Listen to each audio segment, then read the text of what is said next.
Assalamualaikum warahmatullahi wabarakatuh. Selamat pagi. Melanjutkan pembahasan tentang pemasaran.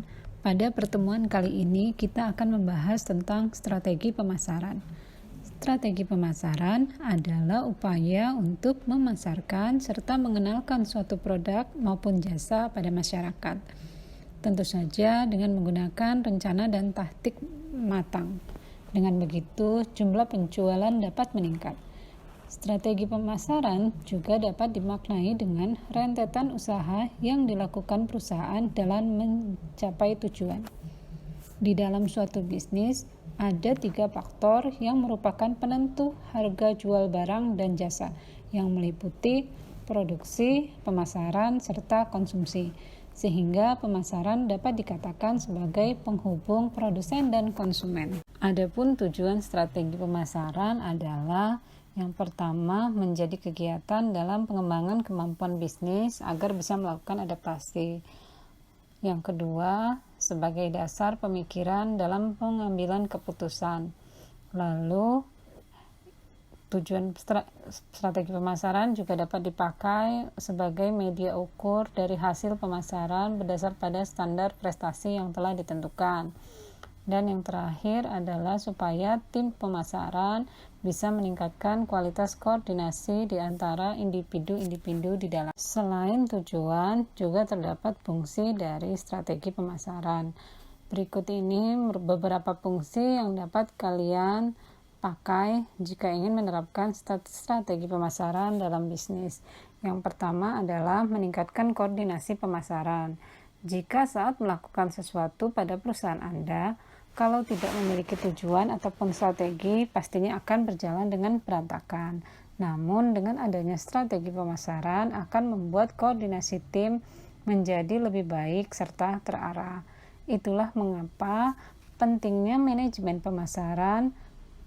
Dengan memiliki manajemen pemasaran yang tepat, maka perusahaan bisa membuat koordinasi dari tiap divisi untuk menunjang penjualan. Percuma tingkat permintaan konsumen tinggi, tetapi tidak diimbangi dengan kekuatan produksi barang. Oleh sebab itu, perlu peningkatan koordinasi tiap divisi, khususnya bagian pemasaran dengan produksi, supaya dapat melayani konsumen dengan baik. Yang kedua, yaitu menentukan tujuan perusahaan. Dengan tidak adanya sebuah tujuan yang jelas, perusahaan tidak akan berkembang. Maka disinilah fungsi strategi pemasaran yang krusial, yaitu berfungsi untuk menentukan tujuan perusahaan secara jelas. Dalam hal ini, strategi pemasaran tidak hanya dipakai sebagai alat untuk mencapai tujuan, namun juga merumuskan tujuan itu sendiri. Dapat dilihat dari tujuan jangka pendek maupun jangka panjang. Tujuan perusahaan adalah sesuatu yang bersifat kuantitatif, sehingga indikator keberhasilannya harus dapat diukur. Misalnya, target penjualan, target konsumen, dan juga target pemasukan. Jika tujuan tersebut dapat dicapai, nilai ekonomi juga dapat meningkat. Lalu yang ketiga, distribusi menjadi lebih efisien. Dengan kalian menerapkan sebuah strategi pemasaran pada bisnis yang akan kalian jalani, maka akan lebih mudah bagi kalian untuk mengetahui semua detail yang diperlukan, seperti siapa target pelanggan kalian dan kisaran harga yang dapat kalian tawarkan. Dengan hal ini, maka akan membantu kalian semua menentukan cara distribusi yang paling efektif. Misalnya, jika kalian melayani demografi yang lebih muda, kalian semua harus memberikan opsi pembelian untuk ponsel, misalnya menggunakan layanan seperti kartu debit, terus pakai GoPay, pakai kartu kredit, ataupun yang lainnya.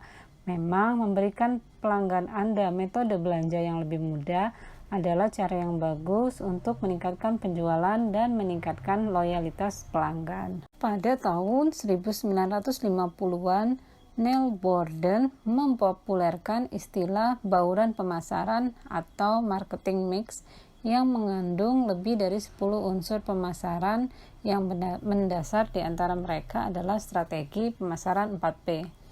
Kemudian di tahun 1960-an, Jerome McCarthy merancang model 7P, menyempurnakan hal-hal penting dari bauran pemasaran.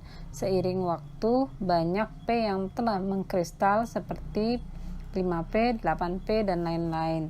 Tetapi strategi pemasaran 4P seperti kristal paling murni yang menjadi inti dari pengembangan model pemasaran. Setiap model P lainnya merupakan perluasan atau modifikasi dari 4P yang asli. Karenanya ini adalah pondasi pemasaran dalam bentuk apapun. Bauran pemasaran merupakan strategi kombinasi yang dilakukan oleh berbagai perusahaan dalam bidang pemasaran. Hampir semua perusahaan melakukan strategi ini untuk mencapai tujuan pemasarannya, apalagi dalam kondisi persaingan yang sangat ketat. Misalnya dalam dunia perbankan, bauran pemasaran menggunakan konsep-konsep yang sesuai dengan kebutuhan bank.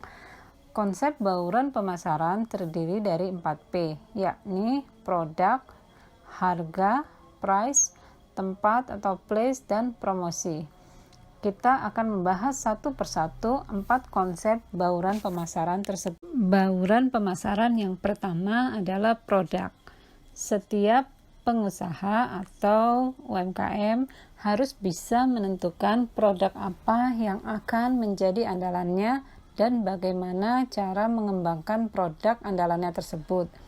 Misalnya, dengan menambah varian rasa, varian ukuran, varian bentuk, dan juga varian kemasannya. Hal yang penting dan krusial yang harus dijaga adalah kualitas dari produk andalan tersebut. Seorang pengusaha UMKM jangan pernah melakukan perubahan rasa, perubahan bentuk, perubahan warna, perubahan ukuran, bahkan perubahan kualitas tanpa melakukan info atau pemberitahuan ke pelanggan sebelumnya. Karena perubahan produk yang tiba-tiba akan menyebabkan pelanggan kecewa, dan apabila pelanggan kecewa, hal tersebut akan berlanjut dan akan berakibat ke penurunan penjualan. Yang kedua adalah price. Penentuan harga produk sangat menentukan dalam kesuksesan proses penjualan. Harga adalah sejumlah uang yang harus dibayar konsumen untuk mendapatkan sebuah produk atau jasa.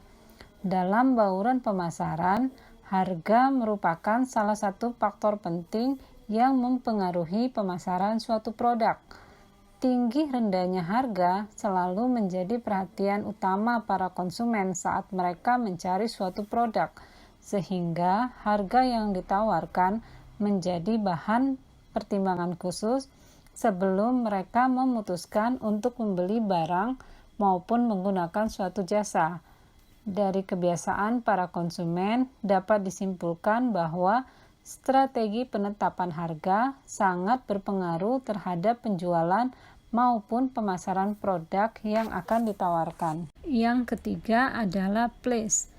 Dalam strategi pemasaran, adanya pemilihan lokasi yang strategis menjadi salah satu faktor yang mempengaruhi kesuksesan pemasaran dari sebuah usaha.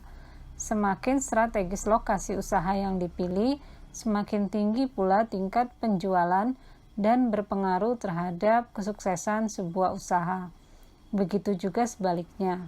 Jika lokasi usaha yang dipilih tidak strategis, maka penjualan pun juga tidak akan terlalu bagus.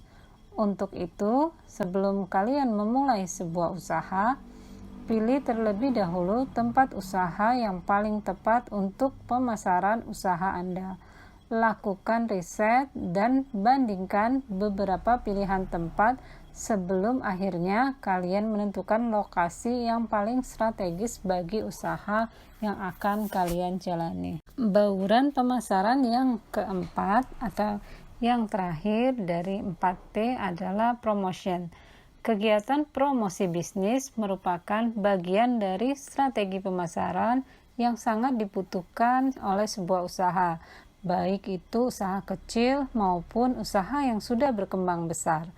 Sebelum mengetahui metode ataupun strategi promosi yang sering digunakan para pelaku bisnis, yang dimaksud dengan promosi adalah kegiatan pendukung strategi pemasaran yang sengaja diadakan untuk mengingatkan para konsumen mengenai produk atau jasa dengan brand tertentu.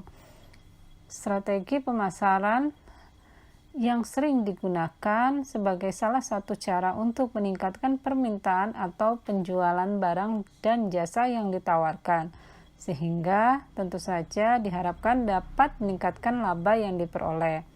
Selain itu, kegiatan promosi juga memberikan kemudahan dalam merencanakan strategi pemasaran berikutnya, karena biasanya kegiatan promosi dijadikan sebagai salah satu cara berkomunikasi langsung dengan calon konsumen, sehingga kita dapat memperoleh informasi akurat dari para konsumen tersebut mengenai respon produk yang kita tawarkan. Berikut merupakan beberapa manfaat lain dari kegiatan promosi. Yang pertama, kita mengetahui produk yang diinginkan oleh para konsumen. Yang kedua, mengetahui tingkat kebutuhan konsumen akan suatu produk. Yang ketiga, mengetahui cara pengenalan dan penyampaian produk hingga sampai ke konsumen. Kemudian, kita juga akan mengetahui harga yang sesuai dengan kondisi pasaran.